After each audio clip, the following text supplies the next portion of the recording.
The Ruckus is bringing the party to the Metro, June 7th and 8th at Adventureland Resort, with Friday headliner Chris Young. I've got some famous Saturday headliner Jake Owen.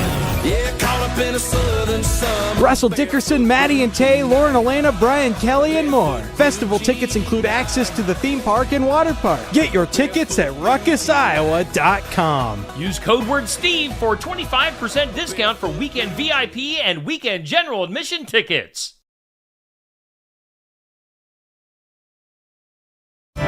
Brew up some liquid fertilizer from your compost pile. Hi, I'm Jody Henke. Compost tea is easy to make, and it's like a good cup of espresso for your plants as you're living the country life. Living the Country Life. Ideas and inspiration for your place in the country. You can find more information on today's topic and from previous shows by visiting us online at livingthecountrylife.com. We'll return to the show after these messages. If you're looking for ideas and inspiration for your place in the country, register for the Living the Country Life newsletter. You'll receive helpful tips and information about a wide variety of seasonal topics, including pets, livestock, gardening, machinery, and more, delivered straight to your inbox twice each month. Sign up for your newsletter today at agriculture.com.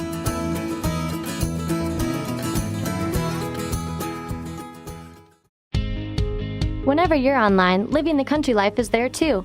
Like us on Facebook and exchange tips and ideas with people who share your love for the country way of life. Follow us on Twitter at Small Farming for timely news and information. You can also find us on Instagram and Pinterest. See the latest inspired shot from our readers or add a garden tip to your boards. Living the Country Life has all the ideas for your home acreage.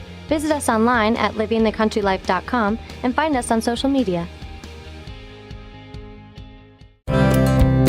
I've been vermicomposting for a couple of years now. My small bin of worms love the kitchen waste I feed them and have rewarded me with plenty of rich compost. Last summer, I made a bucket of compost tea and gave my plants a nice, healthy drink. Dawn Pettinelli is an extension educator at the University of Connecticut. She says there are two main reasons people make compost tea. One is to use it as a diluted nutrient solution. They would mix up the compost that they made from their backyard or some compost that they purchased with water. Usually it's like 1 part compost to 6 parts of water. They would let it sit for maybe 24, 48 hours, maybe a week, depending upon how fresh or how aged the compost was. And then they would just use it like they would a liquid fertilizer.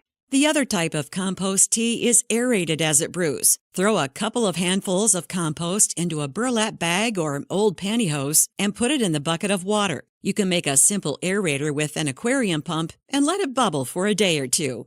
And what this is supposed to do is be aerobic and stimulate the growth of aerobic microorganisms like bacteria and fungi. The point of using this tea is that they say that it's supposed to have more disease suppression abilities. It would not really serve as a source of nutrients as much as a source of microbes. And people have been applying that to lawns and gardens. Pettinelli says there isn't an inexpensive way to test the nutrient levels of compost tea, so they will vary depending on what you compost. She recommends diluting the finished product to the color of tea that you would drink. This will prevent overloading the plants with too many nutrients. Learn more about brewing up a spot of tea for your plants at livingthecountrylife.com. I'll see you in the country. Living the Country Life. Ideas and inspiration for your place in the country. You can find more information on today's topic, share your tips, and post photos by visiting us online at livingthecountrylife.com.